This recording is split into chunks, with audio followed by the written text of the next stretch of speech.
Welcome to Board Game Anonymous, the podcast where everyone is welcome at the table, but of course, no one knows whose turn it is. This is Chris. And this is Anthony. And this is episode 523, the top 100 strategy games, according to BGG. We'd like to thank all our Patreon backers for helping us unlock a brand new episode. Hey folks, we're back. It's, yes, it is, in fact, another week. And, you know, it's tabletop industry, it's cardboard, it's analog, it's pretty slow moving, pretty zen, pretty chill, nothing really happens in the news. Yep, everybody's doing great financially, physically, emotionally. We're all just feeling good in this hobby right now. I'm telling you, I mean, we did that episode last week. I was a little worried. I'm going to admit that. I was a little bit worried about the tariffs. Seemed a little high. But, to be fair, that's done. That number no longer exists. That's true. It is a different number now. It is a very different number. And it's not higher, is it? Oh, Chris. No. Oh, no. Oh, no. I thought that was 1 week. It was over. No. What was that number we were scared about again? I don't even remember. It was lower than the one now, that's for sure. We were young. We didn't know any better. Yeah. It was like 30. It was like 34% to 54%. 54%. Yeah. That's the number when all the publishers came out and said, we're in trouble. This is bad. We can't handle this. And now it's 145 or whatever it is. It's 145% now, folks. Ugh. 145. So. Yeah, that makes sense. That's more than 54, Anthony. It is more than 54. Not to be political, but what? Why? What? Why? What are we doing? It doesn't make any sense. Higher's usually better, right? Someone get a grown-up. Who's in charge over there? Yes. Last week we talked about the tariffs that the United States government was putting on China. Importing, in our case, in our concern, at least for this podcast, obviously we have global concerns. But for the sake of this podcast, for this moment, time, and place, cardboard. Yeah. So tabletop games, role-play games, dice, paraphernalia, everything that we love, everything that we collect, everything that we hold dear in our social engagements with other people, and try to change the world a little bit. Well, it was, again, we talked about this last week, and I know 15 things have happened since then, where it was like 54%, and now we're at 145%. So, as Anthony mentioned, last time that we talked about this, a lot of tabletop publishers were lighting their hair on fire because this was very bad. Yeah. And this is not the only tariffs that are out there on behalf of the United States. Obviously, their tariffs are 10% to 25% or more to other countries, including Canada, Mexico. And there were some retaliatory tariffs that were supposed to be engaged. Some things were pulled back, but the real key takeaway here, and the most important thing that at least American gamers and extended towards gamers around the world, because America has become the financial capital of the world. We're not bragging here. We're very, very sorry about that. Because clearly we don't know how to manage anything, and we cause all these problems. So there's a problem. There's a tremendous, tremendous problem. And again, even if the exact product is not specifically tariffed, a lot of the things that go into the production of that product probably are tariffed. So you're going to see costs, extreme costs across the board. I want to just bring a couple of, quotes here that, I pulled together. This one's from Board Game Geek. They're talking from a publisher. This one, in fact, Off the Page Games. And they say here, in March 2025, we had 2 containers full of games land in the U.S. Normally, I would pay $1,000 or so in custom fees, but this time my bill was U.S. $26,000 because of the 20% tariff that were in place at that time. Since then, the U.S. tariffs on goods made in China have increased, and now is at 154%. So I guess I was lucky. So a lot of publishers, game people out there across the board are obviously very concerned.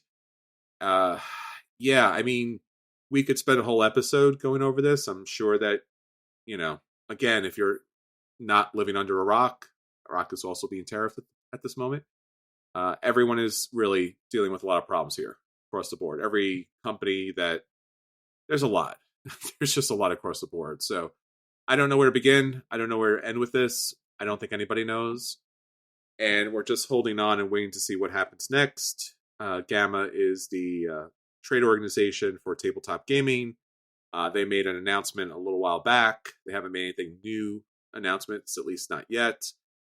A lot of people out there are trying to figure out how to kind of manage. It seems like it's a mix of companies holding back new products, holding back new crowdfunding, and hoping that their stock that they currently have will be enough to outlast, having to order something new from China and have to deal with the additional tariffs.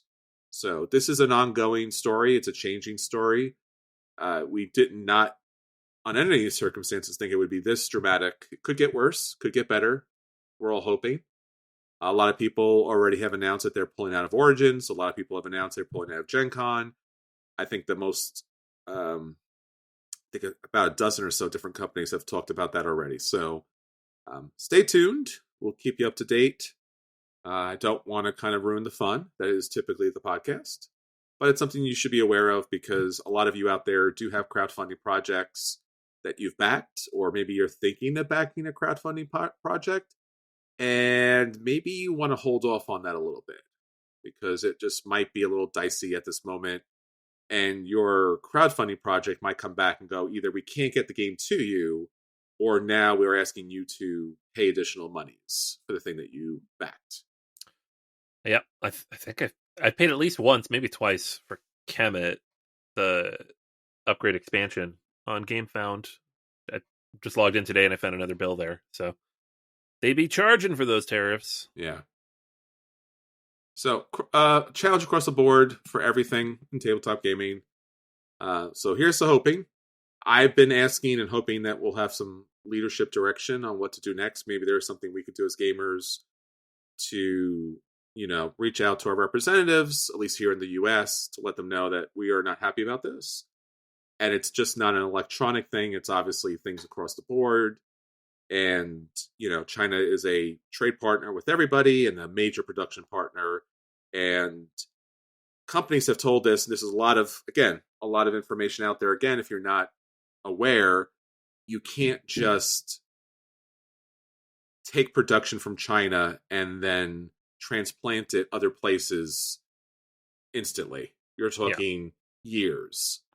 And even then. The point of a tariff in like a modern global economy is to put like targeted pressure on specific industries to support homegrown industries that are already developing.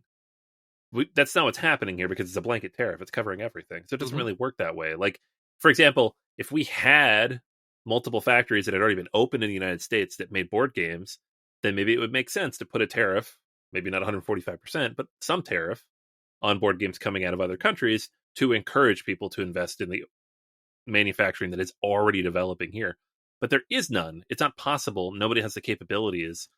It would cost, I don't know, I don't have the numbers, but I would imagine it would cost hundreds of dollars to make a board game in the United States to the level that we get out of something that comes off of like GameFound or Kickstarter. That's just not how it works. And then you're taking all the money away from those companies that you want them to go invest here. So now you're just bankrupting companies instead of supporting them and doing what you want them to do. So yeah, it doesn't work this way.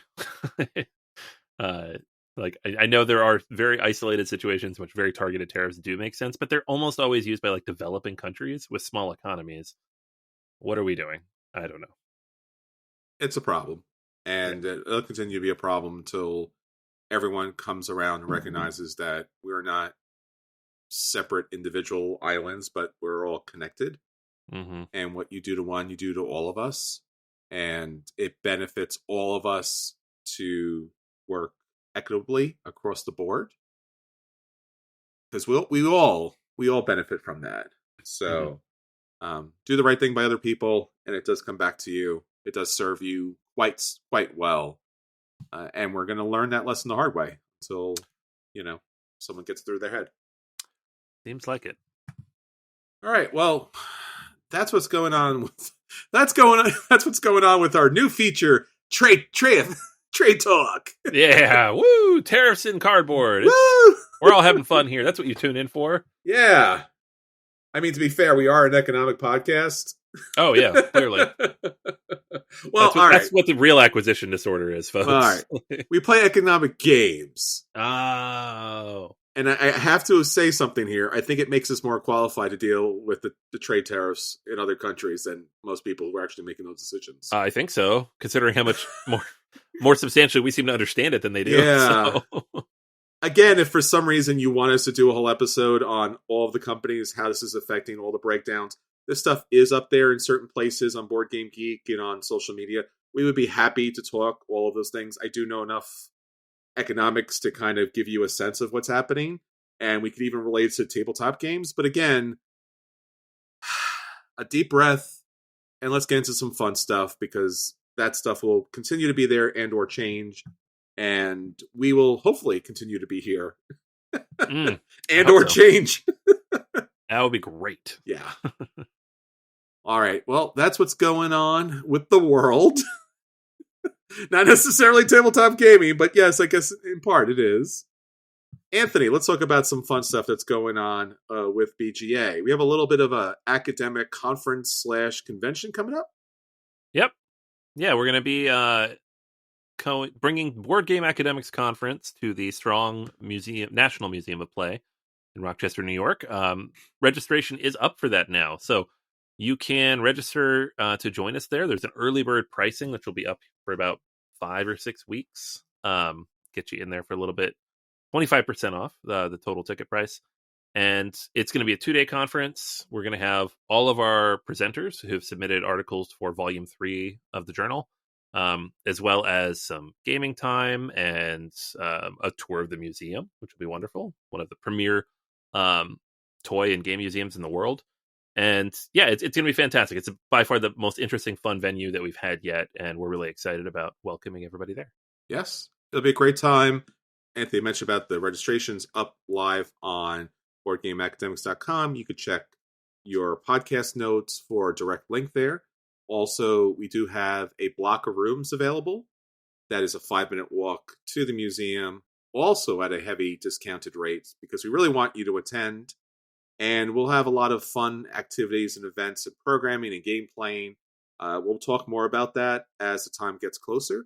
But again, check out Board Game Academics. You don't have to be an academic to come. You love BGA. You love all these great people who are doing great things with tabletop gaming. And you love, a great museum of toys and games. So check it off as a academic exploration. Check it off as a family weekend. Check it off as a gamer weekend. You're going to get all of those things all at once, all at the same time, and get to meet a lot of great people that are just doing the best things in the world with tabletop gaming. All right, Anthony. So with that said, let's get on to what we want to be talking about. Let's roll for preview. All right. So as you can imagine, based on our starting topic this week, not a lot of games up on crowdfunding, not a lot of games being announced, not a lot of games being released. Yeah. So it's not completely dead out there. There are still some companies working. And what I've seen and heard from companies is that card games aren't really super impacted by tariffs. Obviously, everything's impacted, but not to the same degree. The cost of production of a small card game is very small. Therefore, the percentage of that is pretty small. So we're probably going to see a lot of card games, I think, over the months and years ahead. And so one of those that is currently up on GameFound that I'm interested in is Dragons of Etchinstone. This is from Chip Theory Games. And it is a solo, small box, palm playable, meaning you just hold the cards in your hand and you play through the game. Game from Joe Klipfel, who made Gloomhaven Buttons and Bugs. That kind of 18-card take on Gloomhaven that got built out into this giant box. Because that's what they do over at Cephalofair. So Chip Theory Games makes just wonderful quality everything. So that PVC cards, they're plastic. You don't have to sleeve them. They're very nice. They can get wet. It's great. And they're known for a lot of things, but like the depth of quality of the components, as well as like the solo ability and the, like, engagement of the mechanics in the game. So this one, Dragons of Etchinstone, is exactly what it sounds like. You have a bunch of cards with dragons on them, and just like all sorts of numbers and stuff all over the card, because you only have those 18 cards in the game.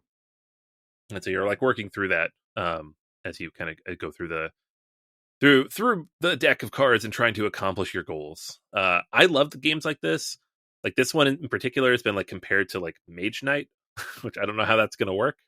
But you know, Palm Island was a lot of fun back when that came out. Gloomhaven, Buttons and Bugs is great. Button Shy Games, I have like 20 of those, and those are all like little small pack 18 card game experiences. So this is 16 mage cards, 2 raging cards, 2 dragon cards, 2 reference cards, and a rulebook.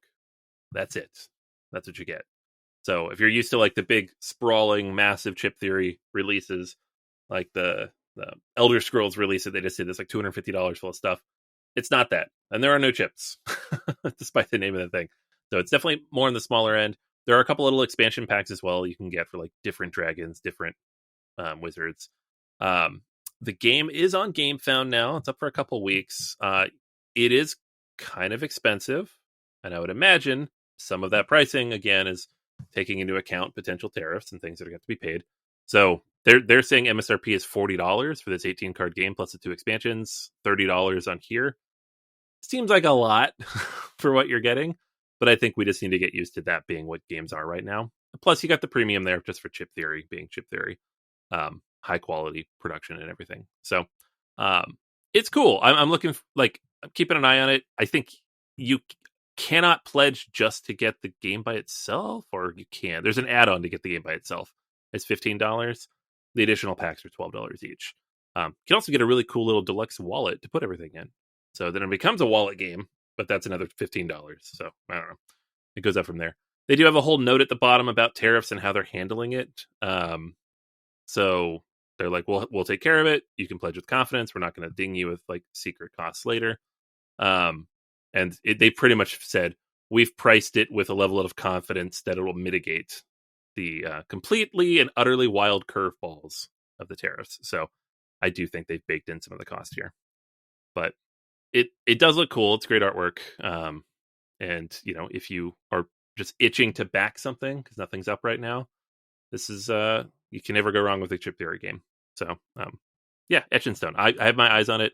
I'm not 100% sure yet, just because should I back anything right now? I don't know. But it is very cool looking. It is very cool looking. The artwork is great. It's nice to have really quality looking dragons on there. Yeah. And like you said, chip theory, they make plastic cards, which is both funny and also horrifying a little bit. They're like really hard to shuffle. Yeah. I found, because they slip out of your hands and then they go everywhere. You have to be careful. Yeah, they're made to kind of be like indestructible, more or less. Yeah, you can bend them in half; they snap back. Yeah, it's kind of weird. It's a little disconcerting, to be honest. Like I miss the kind of cardboard smell of the cards. I understand why, because again, if you don't get a quality sleeve, that's almost worse. Yeah, especially if you're supposed to like kind of play this in your hand, then you're going to have some problems with this. So I think palm games kind of have to be plastic cards because you're going to be playing them outside. You're going to play them when you travel. Yeah, supposedly. But yeah, $30. $8 for shipping. Yeah, it's a lot. It's a lot for what it is, but you know their games are good, so your mileage may vary. Very true. All right. Well, that's our roll for preview. Now roll for review. So this week I had an opportunity to play a recent Kickstarter that crowdfunded and got back to its backers for the very first time. A super giant, crazy, deluxeified box to the nth degree. This game is called Critter Kitchen. 1 to 5 players compete to gather ingredients, meet challenges, and serve a food critic in the bustling town of Bistro Bay. This is from Cardboard Academy. And you probably know this game based upon the artwork from Sandra Tang. She also did Flamecraft, which is kind of like, has that kind of specific kind of cutesy fantasy creature art style, but she's done a lot of really great artwork out there too. So um, it's really smart to get a great artist, not AI, but an actual great artist to kind of like lead off on your game there. So Critter Kitchen that came out just this year is one of those giant Kickstarter gigantic boxes because it's going to have everything. So I'm going to give just a sense of the game itself because I think you need to know this massive deluxeified kind of game. So as the game says, in its kind of very thin description, which is very thin as far as the game is concerned, you run a kitchen and you have your chef and 2 other assistants that are helping you put together these dishes by going out to different markets to pick up different food items and spice items to bring back to your kitchen. And then at a certain time, typically the game is 7 rounds. So the first 6 rounds are a particular dish with its ingredient combination on it. So you are trying to get the right items that are needed for that specific dish, and alongside spices that will actually multiply the item's value, because on each of the different food items there's a number. And if your dish comes up with a number of 6, if you add all the numbers up on the items, the 3 items are what were required for each dish, unless there's some sort of shenanigan that's kind of thrown in to kind of remove an item. You want to hit 6. If you hit 6, you get a star. If you hit 12, you get 2 stars. If you hit 21, you get 3 stars. Most stars by the end of the game wins. The 7th and final ultimate kind of dish that you have to put together is basically one of every ingredient. And you'll score additional points based upon if you are able to gain every ingredient, based upon having the most of ingredient in certain circumstances, based upon having the highest number of an ingredient, give or take the spice, and then based upon these 3 rumor cards, which will actually be modifiers, or should probably say not necessarily modifiers, but modifiers for scoring at the end, because it will allow additional scoring to happen. Now, those 3 different rumors, you can actually, if you get lucky and you go to a certain section that has food and also rumors, you can actually check those rumors out, take a look at those end game cards, and kind of build a strategy around what specifically is needed. So maybe it's more spice, maybe it's the most of a particular food, and it kind of gives you a general idea of how to put that together so that you'll benefit your end game. The game itself it's beautiful. The artwork is fantastic. The graphic design is great. As I said, a friend of mine who had brought this game to game night, he had the super duper Merch Fest edition, $160 on Kickstarter. Whoa. Yeah, it was pretty pricey, Anthony.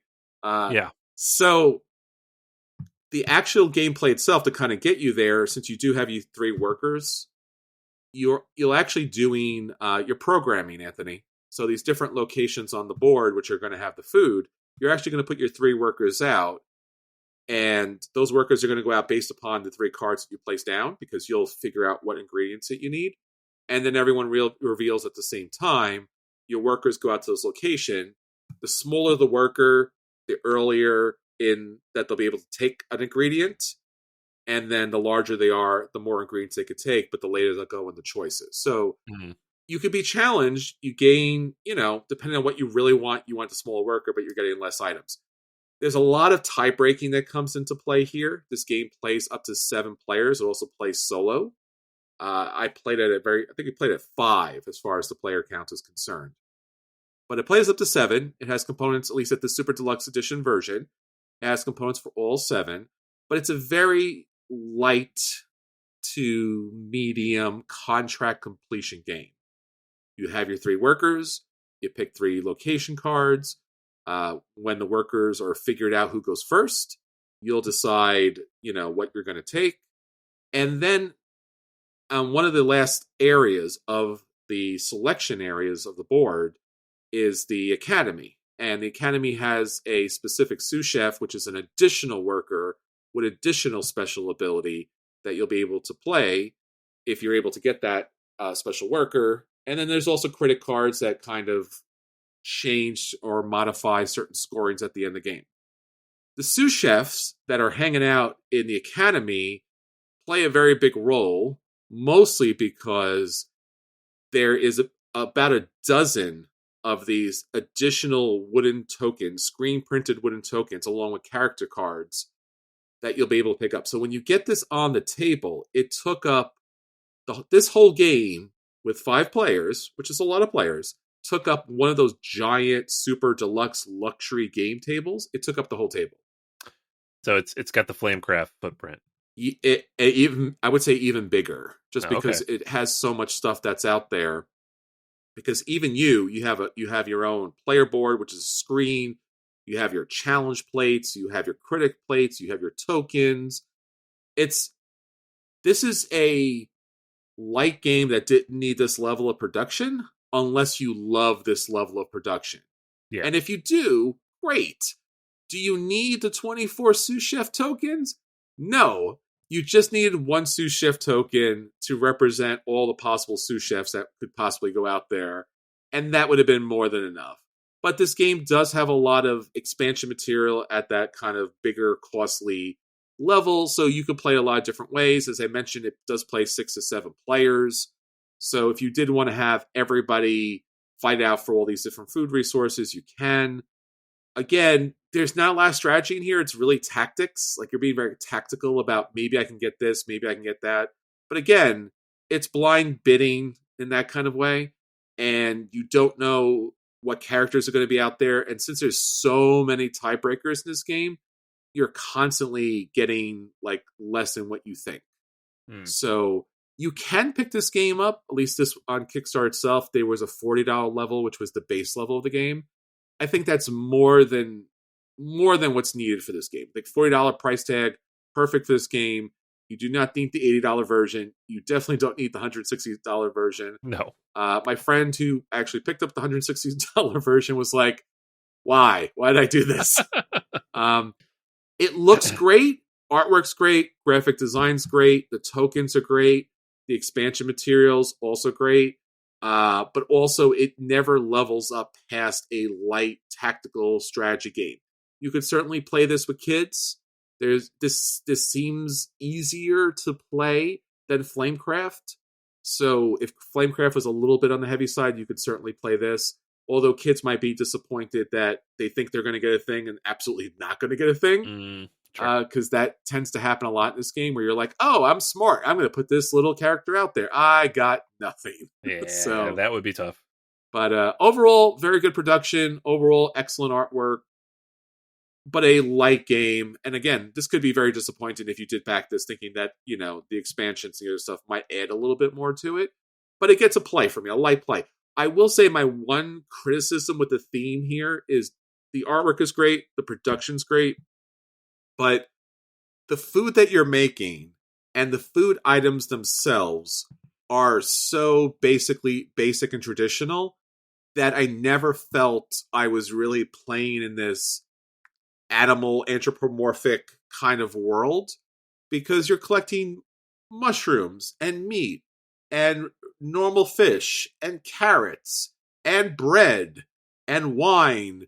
Like, why aren't these foods more fantasized, right? Like, why aren't they like dragon tail and eye of newt or something like that? So you're dealing mostly throughout the whole game with the food items, and there's nothing fantastical about them. So I don't know why they dropped the ball in that specific area, because I was constantly forgetting that this is supposed to be some kind of like Zootopia kind of world, and felt like I was just playing a regular kitchen game. So if they included more of that in the actual gameplay, I could see bumping up the rating. But for me, it's just a play, because it's fine, but it's random, and it kind of overstays its welcome a little bit, not necessarily in a bad way. So it's a play. It's fine. I would play it. Yeah, it sounds like a Perfectly functional spiritual successor to Flamecraft, along with the $40 version, which is what I would get. Yes, and that's all you really need in the game. Again, like I said, if they made the food a little more fantastical and the dishes more fantastical, I think it would have went a long way to making the game a lot more thematic. All right. Well, there you go. You definitely check that out. That's Critter Kitchen. All right, now on to our feature review. Our feature review this week, of course, is the top 100 strategy games according to BGG. Anthony, this is not your grandfather's top 100. No, this is our top 100. Whoa! I mean, not our actual top 100. Go back to episode 500 for that. But, whoa, okay, we did that. But no, like you have Board Game Geek's top 100, which is just overall everything on the database. Last year, we actually did the thematic top 100, so games on the thematic category. So this time we're going to do the strategy games, the ones that are listed under the strategy family on Board Game Geek. So there is a lot of overlap here because, as it turns out, strategy games tend to be pretty highly ranked. But there's also a lot of games here that are not in the regular top 100. And then, all those party family games that sometimes are in that top 100 are not on this list because these are strategy games. So yeah, we're going to have fun going through these. For the most part, these are the types of games we play. Like looking through this, I've played almost all of these. Not all of them, but almost all of these. I think same here as far as the games are concerned. Yeah. Mm-hmm. So as we go through it, we're not going to go into like a huge, long diatribe on each game, but we're going to talk about, did we play it? And do we think it should be ranked higher or lower than it is on this particular list? So is this a good fit for the strategy list? Yes. Keeping in mind that this is not like curated. This is just algorithmic based on their formula. Yeah, but it's still BGG, man. Yeah. This is the list. So this is the baseline. That's why we're doing it. All right, so we'll kick right in here. Number 100, Wonderland's War. I have not played this game. I have not played this game either. I've seen a lot of love for this game out there, but I have not seen this at a tabletop at any convention or game night. So, all right, so we have no opinion. We have no opinion. Higher or lower. All right, number 99, Inish. I've played this. I've played this. The artwork is fantastic. I think they're coming up with another crowdfunding for a new version of this. Yeah, with like big fancy miniatures and everything. Not a good time to do that, folks. Nope. People got their pipelines though, and they keep moving them. So what are you going to do? It's a pretty game though. It's a very pretty game. It's one of the, just everything's very pretty about it. The only thing I will say is like, I felt like I've played this before in other versions. Sure. All right, number 98, Lords of Waterdeep. Definitely played this. You and I played this together many times back in the day. Yeah. Still have it. I probably have not played this game, though, in close to 10 years, despite continuing to own it, because I feel like I should own it. It is not, we're talking strategy. And I don't think of Lords of Waterdeep when I think strategy games, but it is a strategy game. It is. And I think this should be higher up on the list. I think 98 is a little bit low for it. Sure. Yeah, I would agree. I think Innis is fine, more or less where it is, maybe a little bit higher. Wonderland's War, I have no opinion on, but I think Lords of Waterdeep has earned its place to be higher. Sure. Number 97, new game, just a year and a half old at this point, Nucleum. Oh, nice to see a new game on the list. Yeah, Nucleum. I like Nucleum quite a bit. I own this. I've played this about a dozen times. Have both expansions for it. I still don't know that I would put it higher on the list as like a top game, but we'll see what else is up there as we keep moving. I think this will go higher. I think this deserves to be higher. Time. Yeah. They have another expansion coming out now. Is that true? Is there a third expansion? It sounds right, but I don't know for sure what it is. Yeah, there's another Patreon kind of expansion with more people. I think they should have stopped because I think the base game has a lot of variety. It's a lot. Yeah. And then they gave you a map, which was fine because it just tweaked a couple things.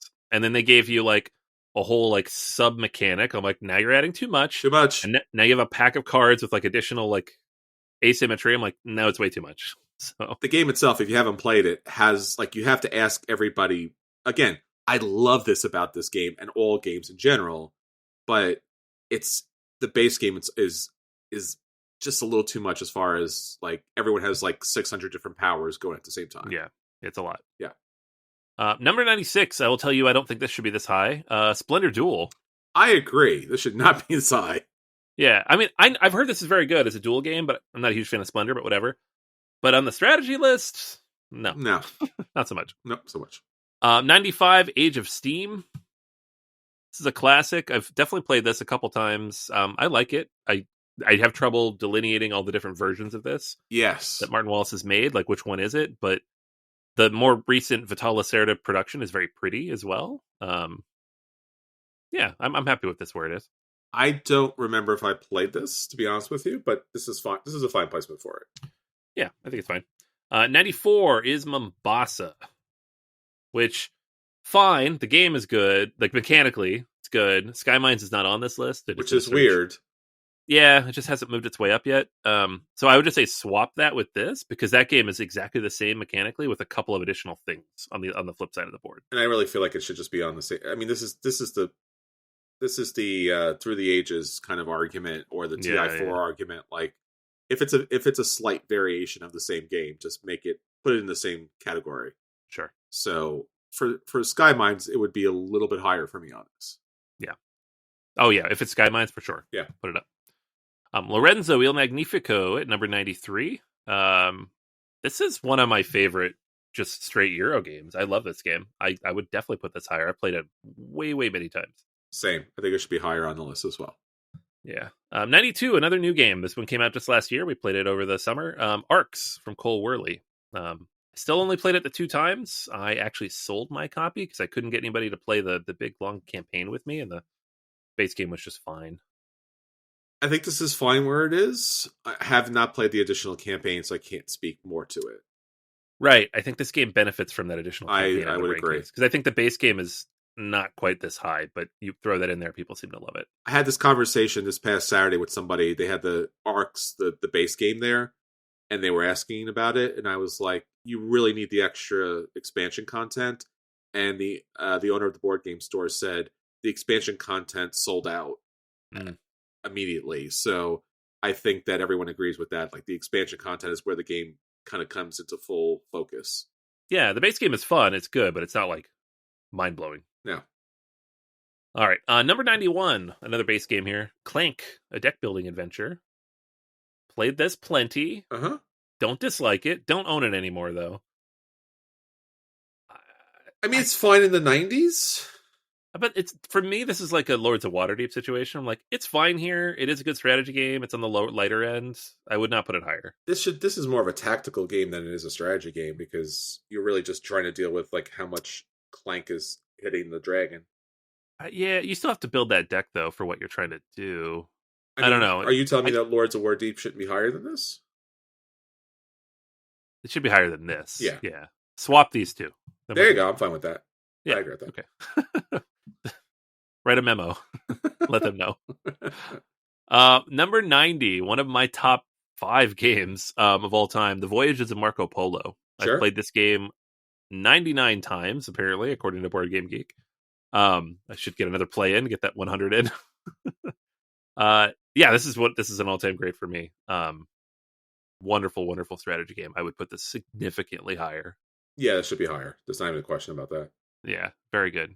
I think it's just old. I think it's hurting because it's getting old. I guess. I mean, this is one of the modern day quintessential Euro games. Like, there's a time and era and period for like Euro games that, you know, like K-less and a whole bunch of those other games where it's like that was the golden age, more or less. Mm-hmm. These were the new modern Euro games, like Lorenzo, and these are all the Italian designers coming out here and like just nailing it. Yeah. So yeah, it should be significantly higher. This should be top 30, top 20. I would really love to see it up there. I would say, like, let's say number 20. I'd give you number 20 right there. Yeah. So everybody go play it more and rank it higher. It's a really good game. It's the only game that I've ever played that your special power breaks the game, but also doesn't. I know. I love that. I love teaching this game to people for the first time because they're like, oh, this is broken. You're like, yeah, but they're all broken. It's fun. It's fun. And it all evens out in the end, too. Yeah. I've won that game with every single faction, or each character, multiple times. All right, 89, the first Lacerda game on the list, and I'm assuming there's more. There better be more. He's just shaking his fist at this list, people. You've got a strategy list. There better be some lists there on here. Vinos. Yeah, Vinos was good. I'm okay with this at 89 as long as the other ones are higher.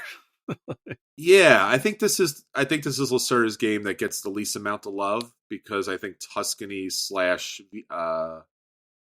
am I thinking? Viticulture kind of just eats up all the oxygen, or in this case, drinks up all the wine. Yeah. I bet $1. I bet you $1. It's up there higher too. Yeah. 88 is Too Many Bones Undertow. Mm-hmm. We just talked about Chip Theory games. Too Many Bones is like their flagship. Yes. So I have not played this one. I played the base game once. Yeah.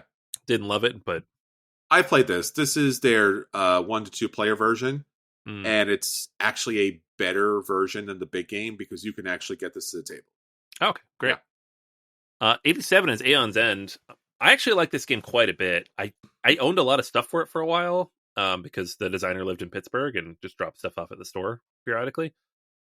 I just never successfully got to play this with other people. I played it a lot solo, and it just kind of it spiraled eventually. It was too much, but it's very clever in how it manages the tracking in the game, so it doesn't kind of get out of control.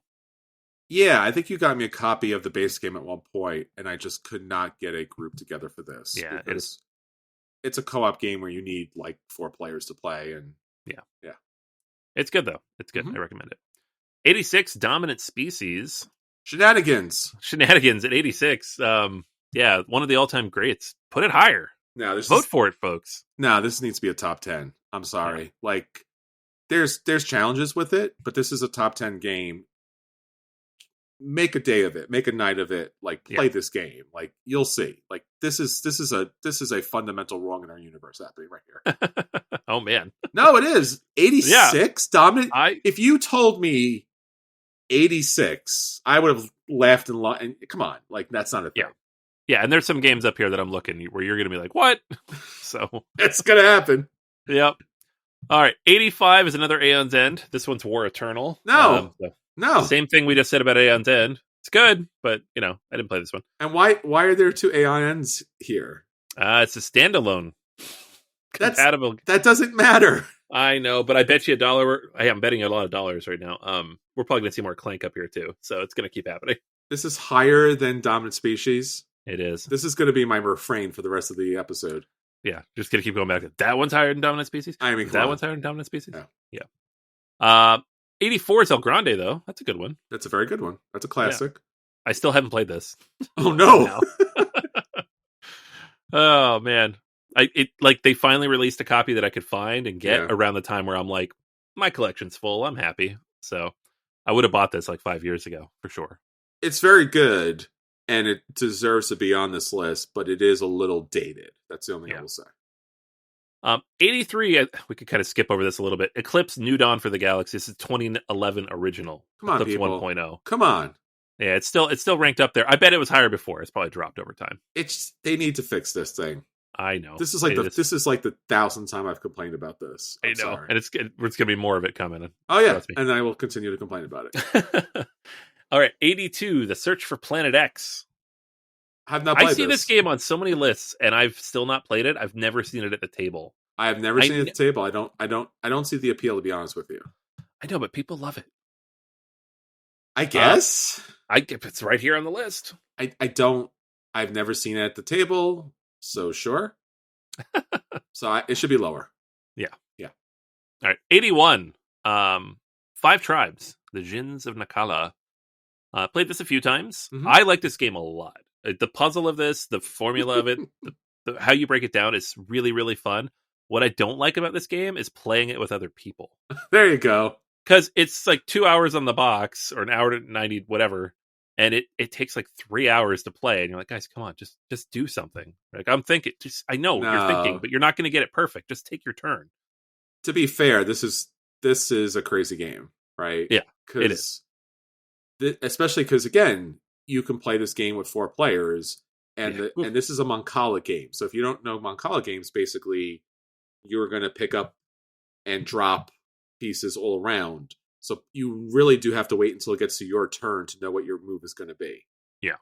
If you're playing with 4 players. I don't recommend that. This should be a 2-player game only.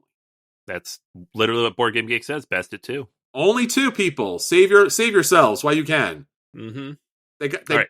They did, yeah. I have a lot of trauma around it. It's a problem. I know. Yeah, I remember the conversation from like whatever it was, 10, 11 years ago. Oh my god! Just like, can we? I don't want to play this anymore. No.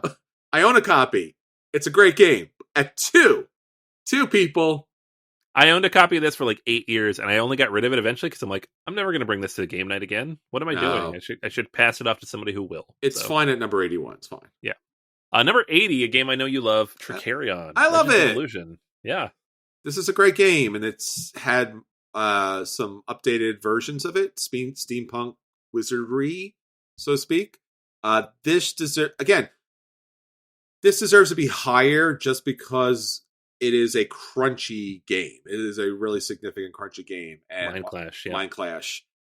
So I think if you're going to have a strategy list, even though there are like the way that they are ranking these, my assumption here, I think from what I'm looking here on Board Game Geek, it's based on the BGG rating. Yeah. It should also be based on like what is really a strategy game, and Tricarion is a long-term strategy game. Yeah. 100% agree. Should be higher. Yep. 79, Dwellings of Eldervale. Still only played it the one time. Really liked it. Never found a copy. Now I own Andromeda's Edge, which I'm hopeful is higher, but it did just come out, so maybe not. I agree with both of those sentiments. All right. Number 78 is a game that I like fine. I own it. I think it's good. I played it online a bunch. Carnegie. Mm-hmm. I don't think it should be up here above Nucleum or Lorenzo or Marco Polo. I think all of those are better than this game.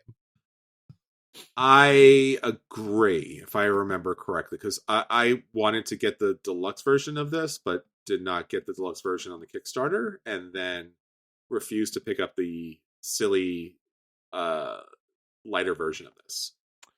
I did get the retail version, but only after they finally released the because they had like Kickstarter exclusives of the locations. And it made the game actually worse not to have that. Sure. And they finally released that separately. And I'm like, okay, cool. I will buy that together. And I get those now. There you go. That's smart. Because I wasn't going to do that because it didn't. And we played this on Board Game Geek as well. Yeah. BGA. Arena. Yeah. Arena. Yep. All right. Number 77, Teotihuacan, City of Gods. That's a great game. Board and Dice did a great job. And it's probably their best game that they've ever produced. I would agree with that. Yeah. And I think this is a good spot for it. It's a really great, weirdly rondel game. Yeah. So it's a giant rondel. So you move around the whole board and you pick your spot to do your thing. So yeah, this is a modern day classic. This is another one along with Marco Polo and Lorenzo that should be in the top 20, top 30. Yeah, I would agree with that. I mean, I'm like happy it's on the list, but like again, part of the problem is you look ahead on the list, you're like, what? So I would put this above a bunch of other things. Outrage. Yeah, outrage. What? All right, number 76, Race for the Galaxy. Race for the Galaxy is a classic game. It spawned a lot of other strategy games out there and has a lot of expansions to it. So maybe it should be a little bit higher because it's the grandfather of so many great games out there where you're paying for cards with other cards. It's not my favorite version of Race for the Galaxy, but it's still one of the best games out there from back in the day. No, totally agree. Yeah. 75, another one to make you mad, Through the Ages, Come a on, story people. Civilization from No. 2006. No. We'll talk about this again when we get to the better version. No. 74, this is a weird one to put in a strategy category, Nope. but Blood on the Clock Tower. Nope. I know it's the most complicated social deduction game that you can play, but it's still a social deduction game. So. It's 100% a soul. I literally had a conversation this past weekend with people about this, and the person raved about it, but also said, like, you need a lot of people, and this is 100% social deduction and not a strategy game. Yes. No. And it, by all accounts, very interesting game. Read an article about it on Victory Points on our website, boardgameacademics.com. There you go. About how it kind of fosters community and inclusivity, which is great. But I don't know, that's not a strategy game. Not a strategy game, people. Get it off the list. All right. 73, Beyond the Sun. So the tech tree game in space. Sure. I like this game a lot. I have not played it much of late because I do feel like once I reached like about a dozen plays, it started to feel samey. I'd seen all the cards. I'd gone through a lot of the progressions. Like there wasn't like new discovery to it, which is what the fun of the game is. Yes. So I don't know. I I'm torn here. I would put it a little lower, but maybe still on the list.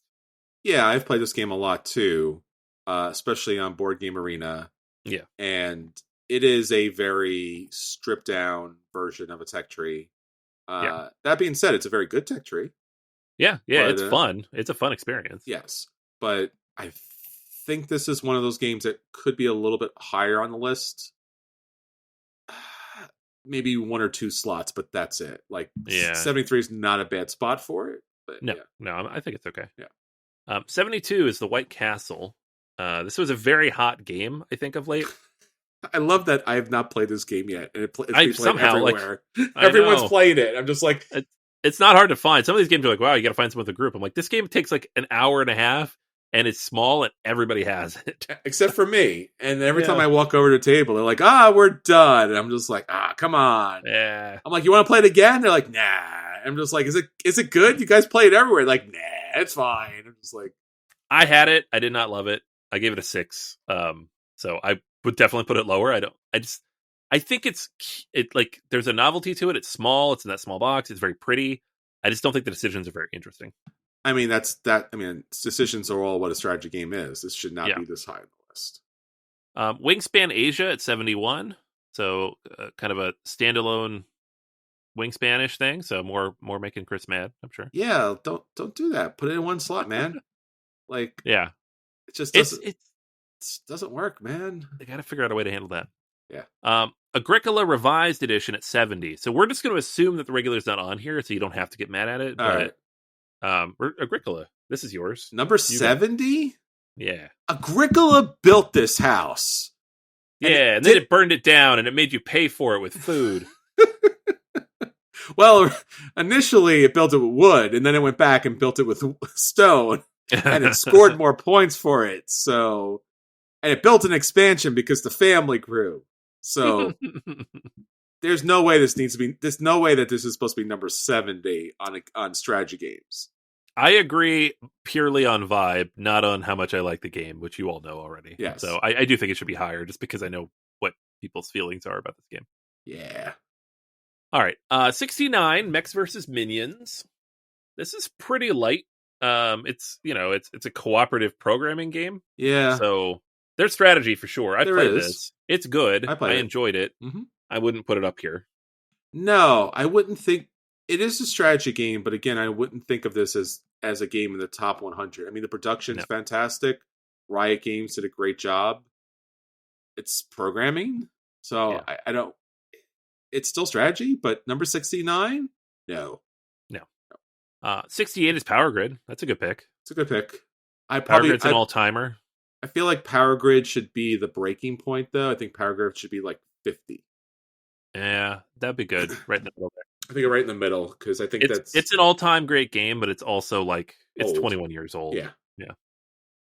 Fields of Arle at 67. Yeah, come on. You don't like Fields of Arle? It's not a bad game. It's number 67?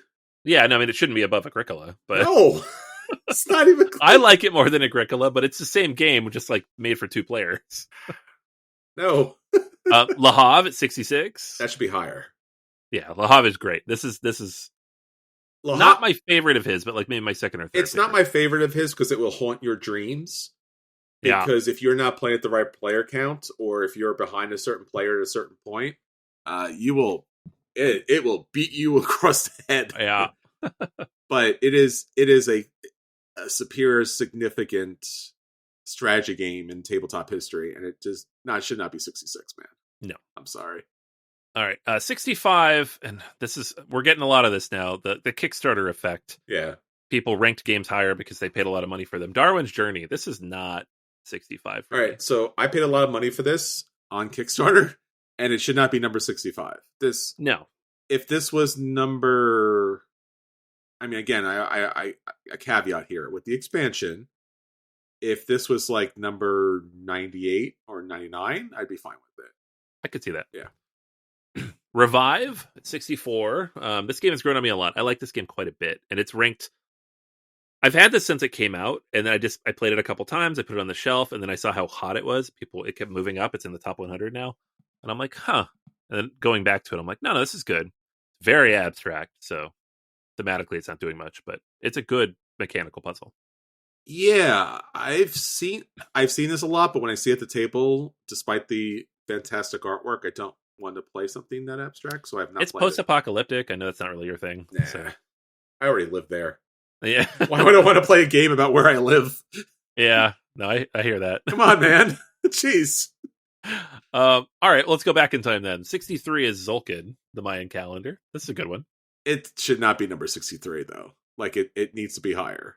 Yeah, no, this is one of the all-timers. And this is such a great game that no one is willing to even challenge the game design here. Like, no one's making worse versions of this. Yeah, no one else is coming along and be like, I'm going to make wheels too. They're like, nah, they already did it. They did it. Like, no one wants to even come close to this. This needs to be a top 20, top 30 game. And again, this is a wonderful production, despite it was not a crowdfunded masterpiece. Yeah. Yeah, no kid. I'm surprised they haven't gone back to it. Yeah. All right, number 62. This is my number one game of all time, Voidfall. It is a sprawling, wonderful monstrosity of a lovely game. Meh. I've never played it. I'm just kidding. Okay, I was about to say, when did you play this? I have not played this. Surprise, I played it and I didn't like it. I have not played this. Yeah, no, it's not for everybody for sure, but it's very good. It's so heavy though that I would love to see it in the top 10, top 20 on this list, but at the same time, not that many people will ever play it. So the friend of mine that purchased this game tried to read through the rule book, gave up, gave it to another friend to read through the rule book. They gave up, gave it back to them. We have still not played this. Yeah, I quite famously spent 3 weeks of at the tables on this a year and a half ago because it took me that long to learn it and play it. So it's a lot. I've had a friend ask me to teach it to him in his group, and I was like, I don't want to play this with 4 people. All right, 61, Clans of Caledonia. Nope. This is too high. Too high? Too high. I think maybe too low. Get out of here. You're telling me that this Clans of Caledonia is a better game than Voidfall. Well, no, Voidfall is supposed to be in the top 10. Well, I'm saying this is number 61. Voidfall is number 62. I know. And if Voidfall was in the top 10, and this could be in the top 30, and no, top 30. Come on. It's great. You're drunk on milk and burnt bread. Maybe, but I played this game 107 times, so you are definitely drunk on drunk I shall be. Drunk on milk and burnt toast. Oh man, it's great. It does a lot of things other games do, but it does them all very efficiently, and I love that. Yeah, so, all right, fine. All right, 60, Paladins of the West Kingdom. No. Yeah, I mean, I'm kind of surprised this is even up here. Yeah, I mean, people love them some Shem Phillips games, but with everything else that we've just been arguing about, I don't think this should be above those. No, and there's better Shem Phillips games in my opinion than this. Yeah. Well, they might be higher. Well, I don't think this deserves to be in the top 100. Is what I'm saying. Then. Yeah, no, I agree.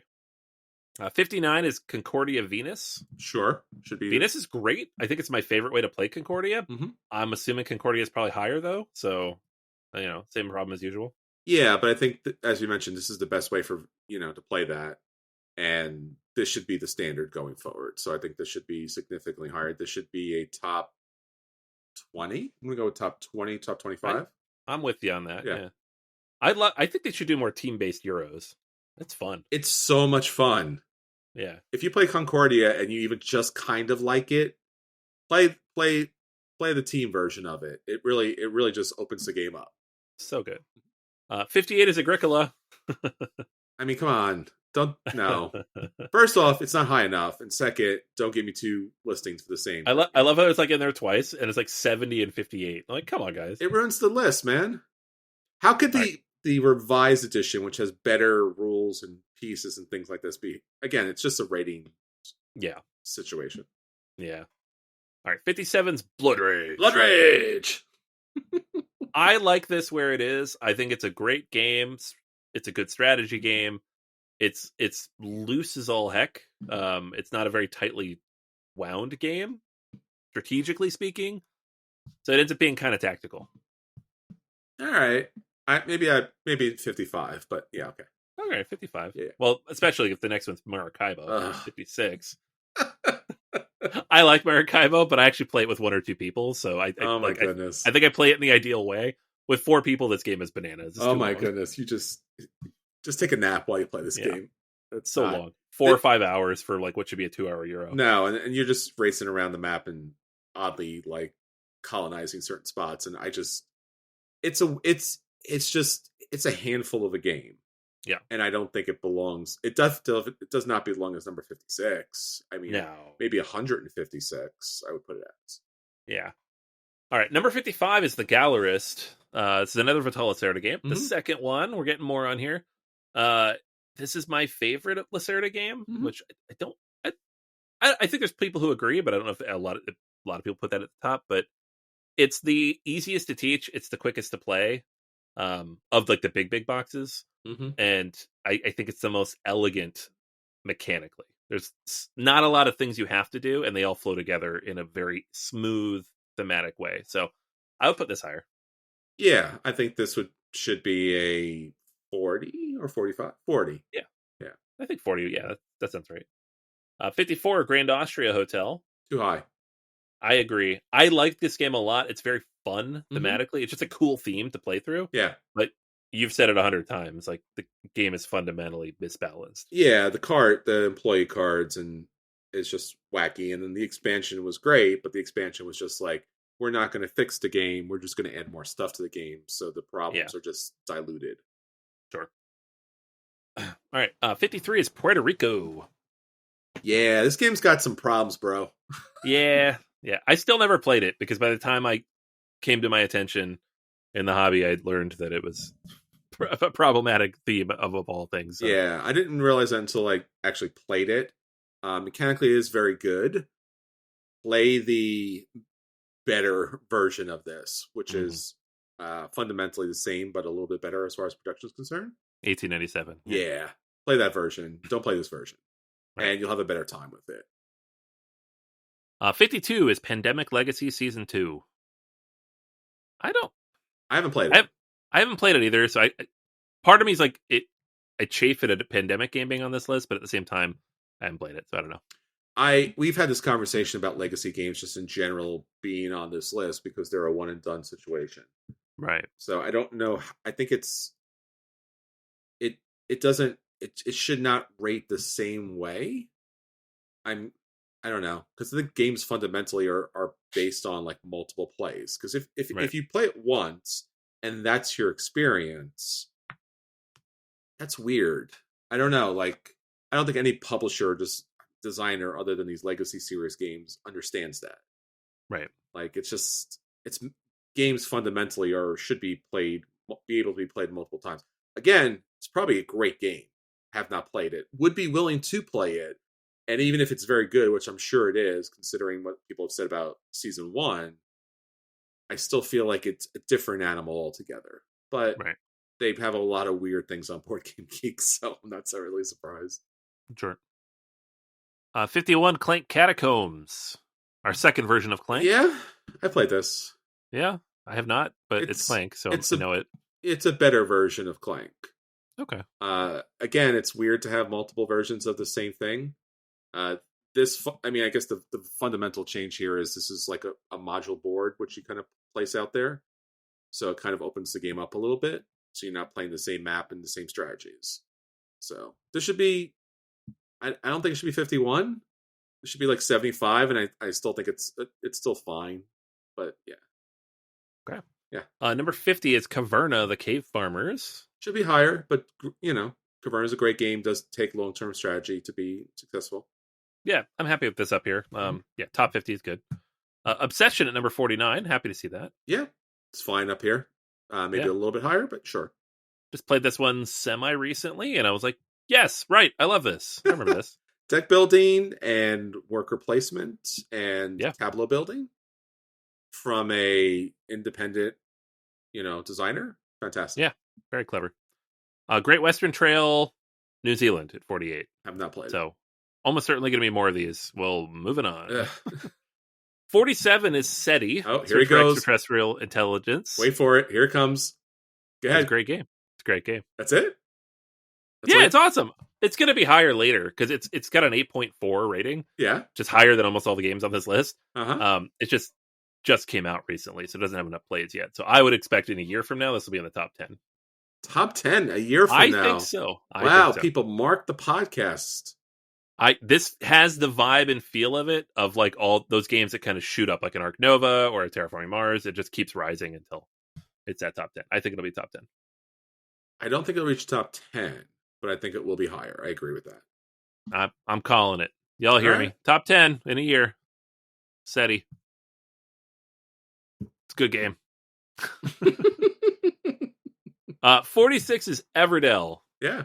Played this a few times. It's fine. It's great. It's a great game. They've had seemingly endless expansions to it.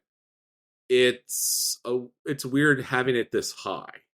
Yeah. It's not bad. There's nothing bad to say about it, but it's weird considering the other games behind it. Yeah. It's this high. Well, it's got 61,000 ratings. Just a lot. Of an 8. Averaging an 8. So, like, that'll get it up there. Yeah. All right. Anachrony at number 45. Mm-hmm. And what do we think about this being the highest rated Mind Clash? I don't know if it is, but I feel like it is because we've already done Voidfall and we've already done Don't say that. Carry On. Oh, no. I'm not happy about that at all. No. No, that's bad. That's wrong. Yeah. Go back. There you go. Go back in time. Just like the game lets you do, and fix this. Yeah, so that's an interesting thing. Like, and it's not that I don't think it's the best one, or at least not the most played one, but only at 45, and that's where Mind Clash taps out. It's not the best one.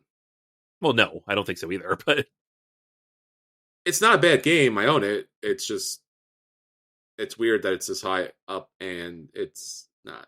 No. Yeah. No. Oh, well. 44 is Wingspan. Sure, that's fine. It's good. Yeah. That fits. I think that's where I would put it. That seems about right. 43 is Lisboa. Yay! My favorite Lissert. One of my favorite games of all time. Yes. Yeah. My top 5s. I like this a lot. I haven't played it in a while. I'd have to reread the rulebook at this point. Should be higher. Should be higher, people. I do agree with that. I do think it should be higher. Viticulture at 42. Mm-hmm. We talked about Vinos way back in the 90s. Yeah. So Viticulture is way, way, way higher. Much lighter game, more accessible, more people played it. It's still kind of broken the same way that Grand Austria Hotel is with the cards decks that come into play. So I do like the game. I own the game. But every time I play the game with that, trying to move that star marker and waiting for this game to come to an end, like, okay, can we be done now? I don't know. I mean, 42 is not bad. I mean, I probably put it like 52. Yeah. You know, I know there's a lot of love for it. And again, Vinos is shaking its fist, you know. How dare you? Mm-hmm. Number 41. This is On Mars, and I have a feeling this might be the highest ranked Lacerda. This is kind of crazy. It's not actually. There's one more, but still 40. Yeah, 41 for On Mars. I would have lost money on a bet.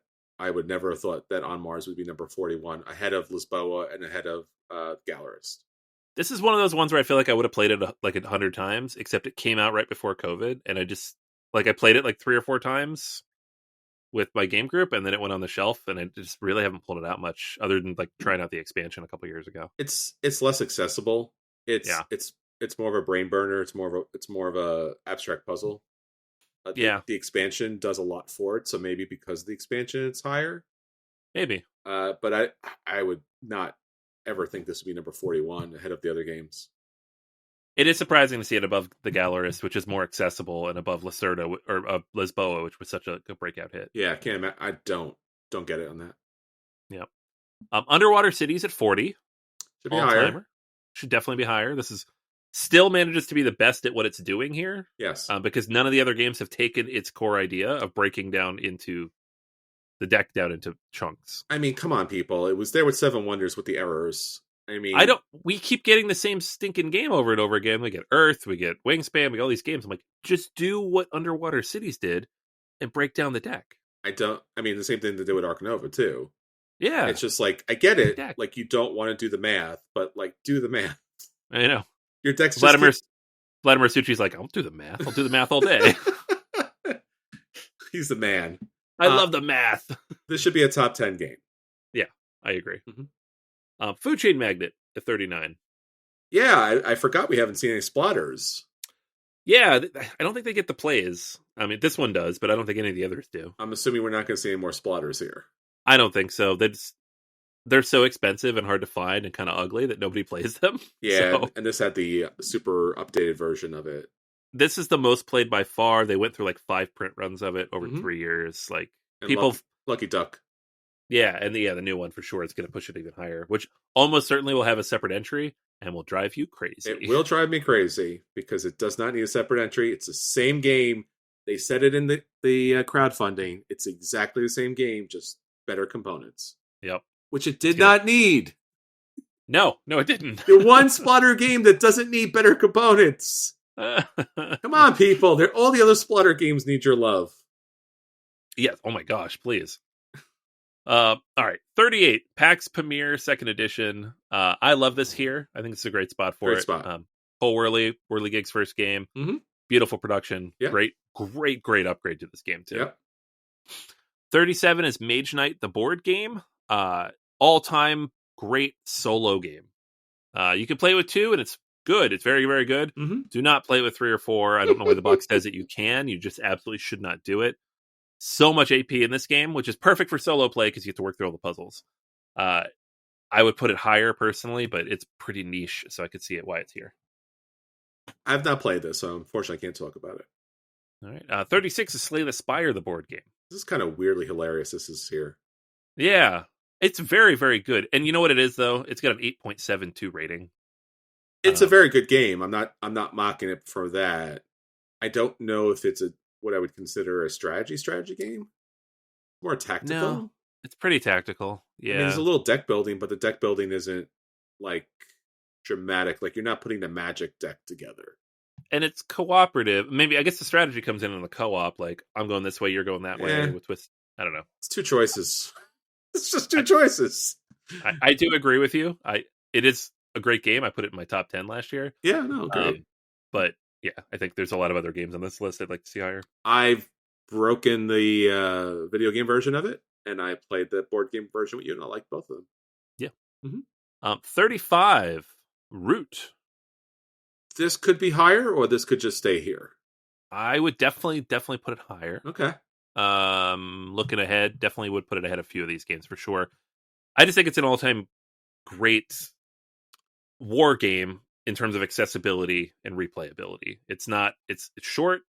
It's not as hard to learn as it seems like it will be compared to like an actual full coin game. It's cute. It's cuddly. It has like at this point like 8 expansion factions. There's a lot going on here. I think it really just it's a 10 for me. So I would definitely put it higher. I think for the tabletop, I should let me restate that. For the board gamers out there, this is one of the hardest games to kind of learn because you do have to learn at least somewhat of the other factions. Yeah, but I agree, but also like it's no Vast. Like it's Vast, but Vast has different problems. Yeah, Vast has different problems. Yeah, I think if you teach it well, it's not too bad. If it's a bad teach, it's a very difficult game. Well, it's again, you have to teach the other factions, and each of the factions plays different, like really different, not just like you get a power. Sure, I feel like I could teach Root in 15 minutes. How many players are you playing? 4. You gotta play 4. I don't know. I think you're asking a lot. Are the birds in there? Yeah. Okay. Like I play the Vagabond because that's the most complicated one, and then I teach everybody else how to use theirs, and we're good. And then he wins. All right, folks. I've only won Vagabond once. They're a pain in the butt to win with. So, all right, Pandemic Legacy Season 0, number 34. Have not played it. Me neither. Okay, good. Number 33, The Crew, Mission Deep Sea. It's kind of ridiculous. It's a psyop. I'm sorry. It is ridiculous. I love this. It's until Fellowship trick-taking game came out, this is my favorite version of this. But it's like a completely abstract strategy. There's no strategy. It's tactical. Completely abstract, tactical cooperative game. Yeah. Yeah, there's no strategy to this game. Like you have to play based on the cards you have in your hand. You can't. Build long-term strategy. No, it's the definition of the game. Mm-hmm. If you do that, you lose. So, yes. 32, Lord of the Rings: Duel for Middle Earth. Love this. Very good. Yeah, great game. It's the better version somehow of Seven Wonders Duel. I know. How'd that happen? I don't know. 31, Age of Innovation.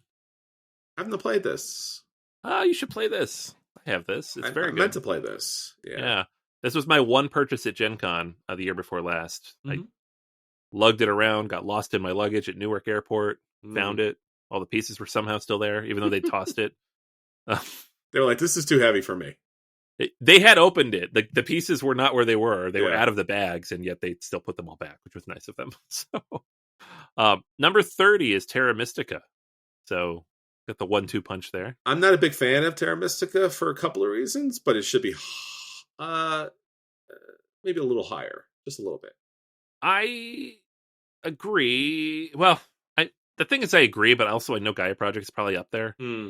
So, it's hard to... I mean, Terra Mystica, at least for a while, or even still to this day, has like owned a strategy kind of placement similar to chess.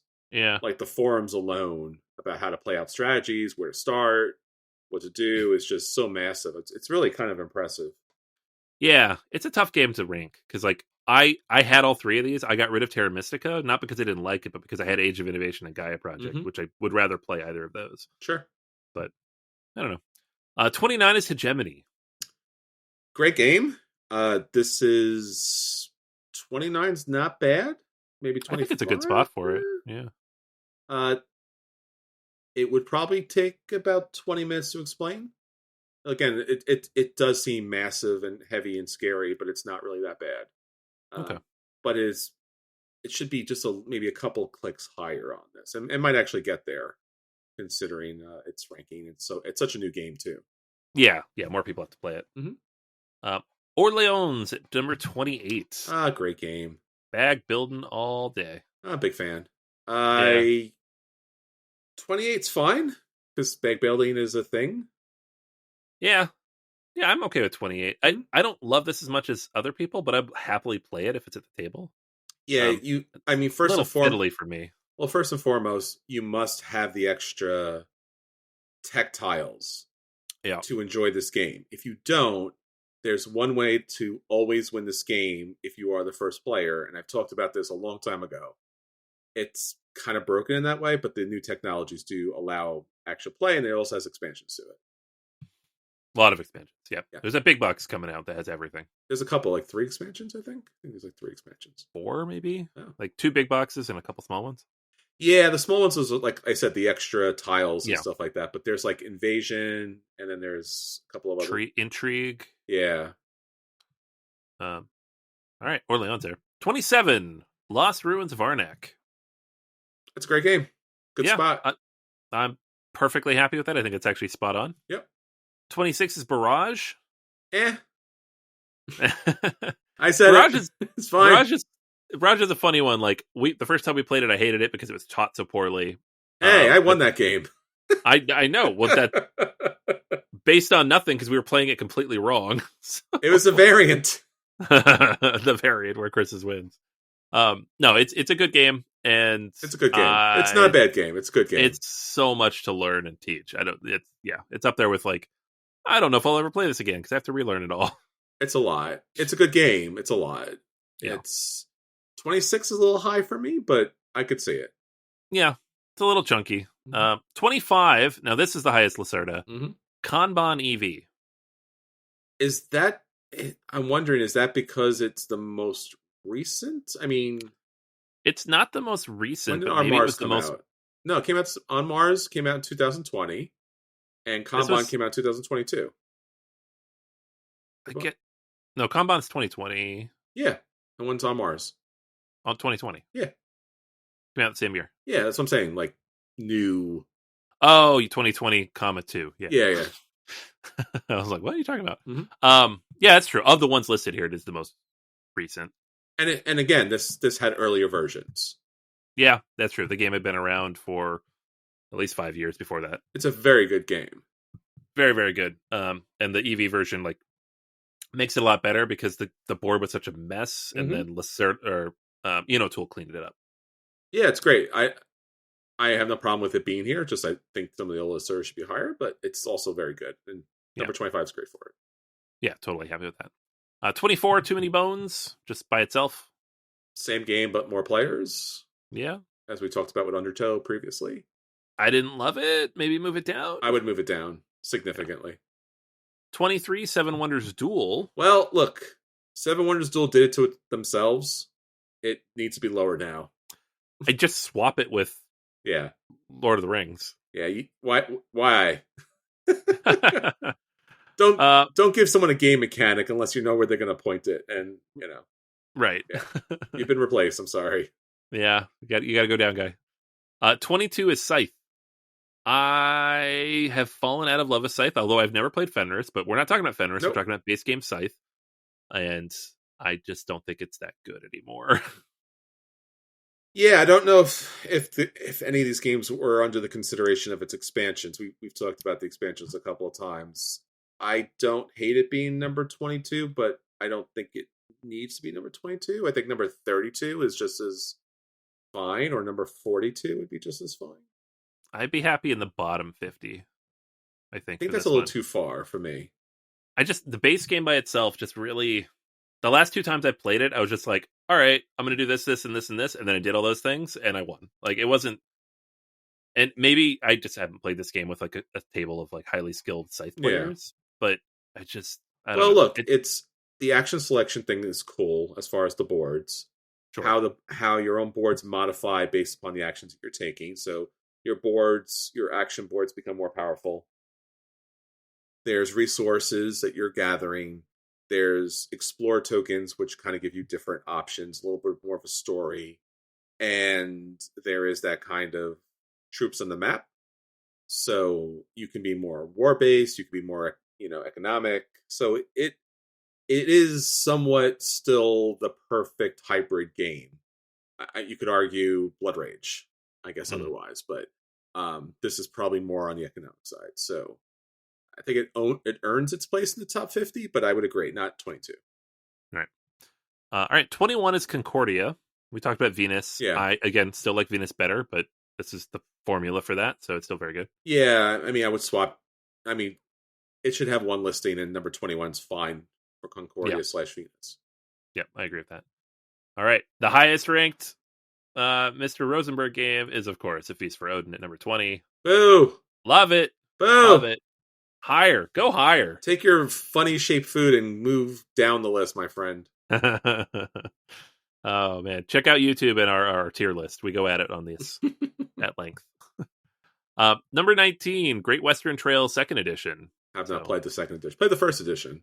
Yeah, which is also on this list in just a couple spots. And again, they also have the New Zealand version, which I'm not sure how radically different that is. So I don't know either, but 3 versions of Great Western Trail on this list is crazy. Nope, should not be a thing. Nope. Brass Lancashire at 18. Brass is still good, base formula. Brass is still good. I wouldn't put it at 18, if only because Birmingham is in the top 3. Yes. Like, just drop this way down. Yeah. Make some room for Marco Polo. I'm fine with that. Yeah. Speaking of drop way down, Great Western Trail 2016. No, man. Come on. No. Come on. Not 17. 17. No. Come on. Let's talk 87 and come back later. Yeah. Yeah. Number 16, Castles of Burgundy. Surprised it's not higher? I am as well. I feel like it has gone up of late. I think it was lower for a while, and then Special Edition kind of bumped it up. Mm-hmm. This is one where they did not make a new entry.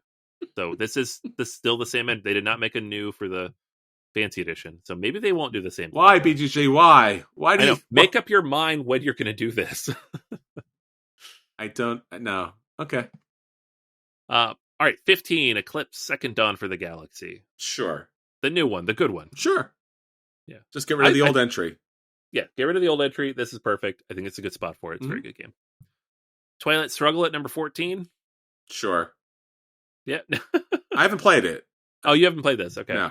Yeah. I played it once way long ago, and it was not a great experience, but I recognize that the game is This good. is another long game that you have to get a single friend to play. Yeah. Not at a game night, because people feel upset about that.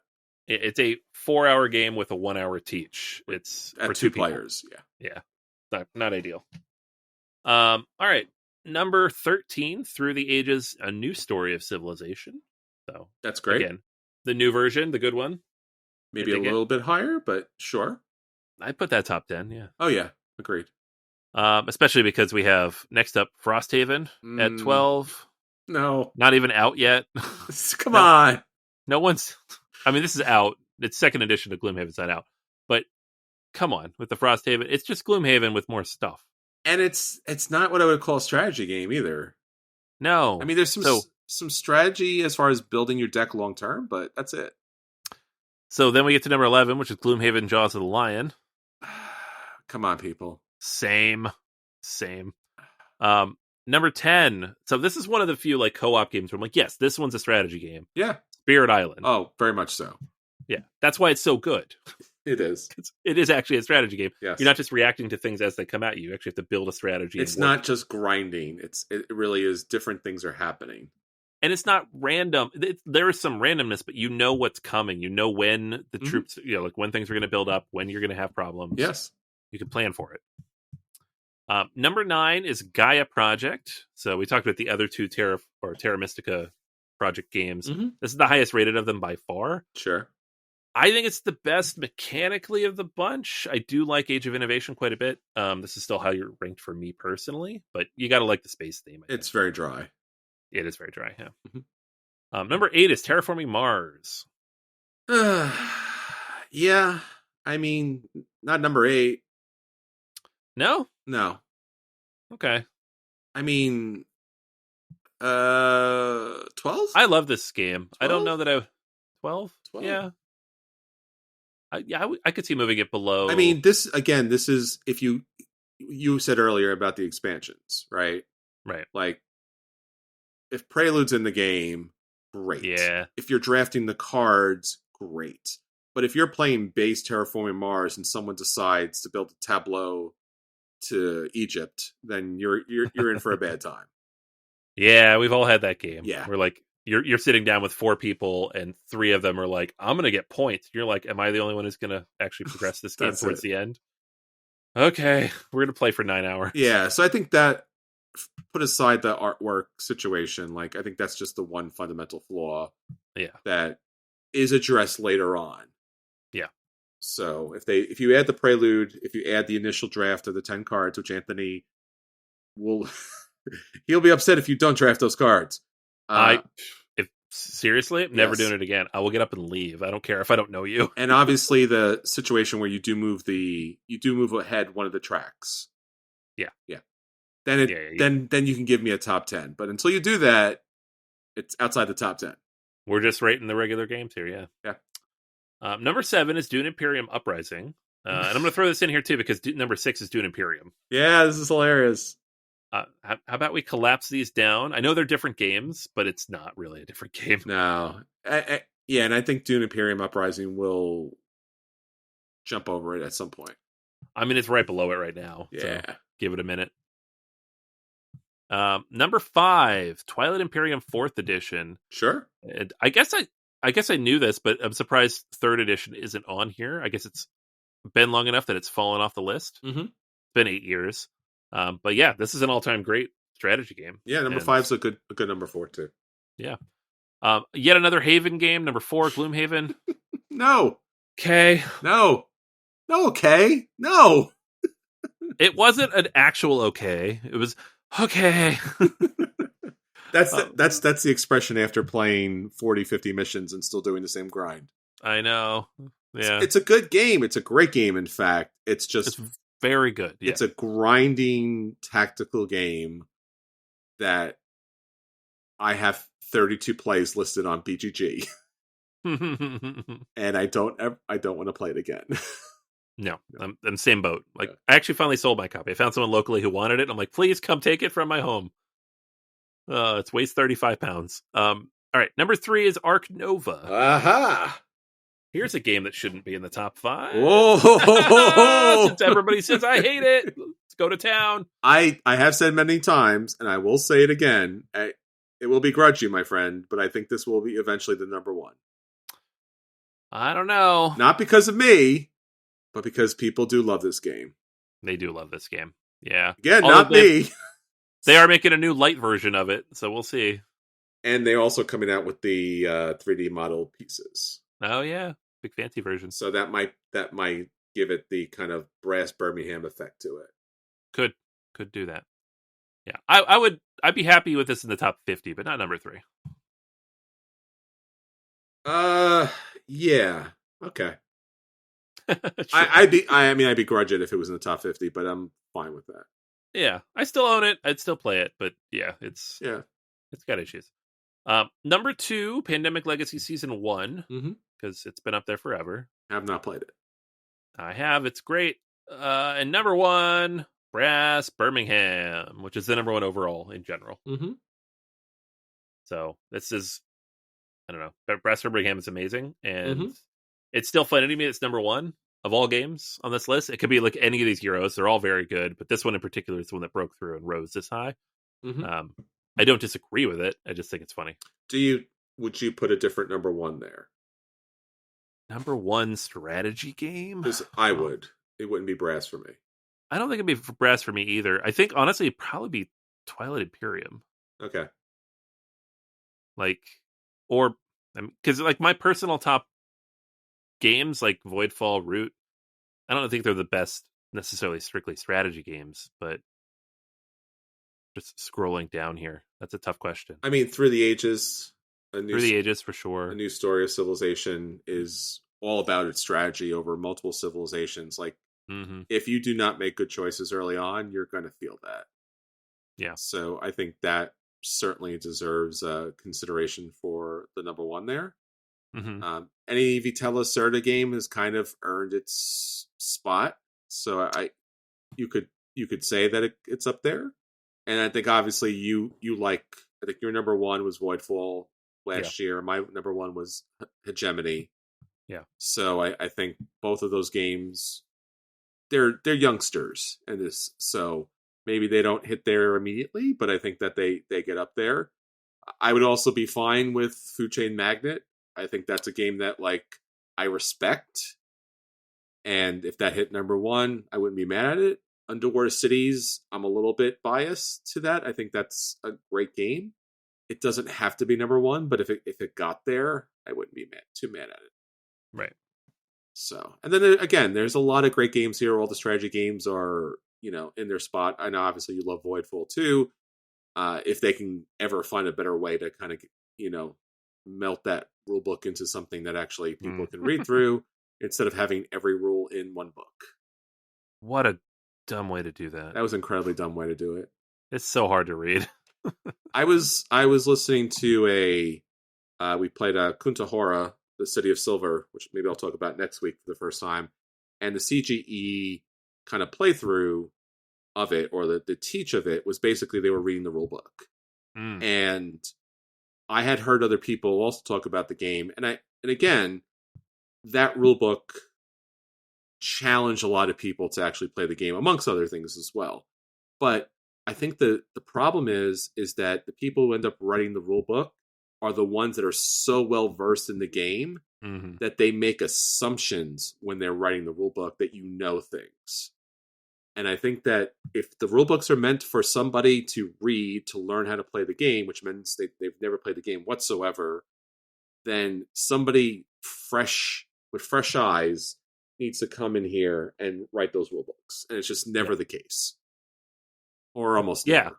It's a big cost for sure. I mean, it's, you have to add that to the whole thing, but you need to do it because some of these games are just impenetrable and they're hard to get to the table. It takes, I mean, we've been doing this for almost 11, 12 years now at this point, and it's always the rule book. I mean, it's what the Spiel des Jahres is based on. If the rule book doesn't flow, how do you know? If it's a good game or not, because you read that rule book. Or even Star Trek Captain's Chair. I was watching a couple of reviews of that as well, and I was really excited about the game. And a bunch of the different reviewers said the same thing. It takes like 2 or 3 games of making mistakes until you get it completely. That rulebook drives me nuts because the Imperium rulebook is the same. Yeah, the same game. it's not that complicated of a game. Yeah. It really isn't. Like the weight rating on Board Game Geek, people are giving like 4+. I'm like, it's not that complicated. There's a lot of decision space once you get going, but the actual actions you take aren't that complicated. It's just how you present those rules is bananas. Yeah. It makes no sense. And Star Trek Captain's Chair does a much better job than Imperium, which says how poorly the Imperium did. So. And this is coming from a lot of people who reviewed it. Yeah. Who's already played Imperium. Right. So they're not coming from nowhere. I would be coming from nowhere here. So I'm a little concerned about actually trying to play this game.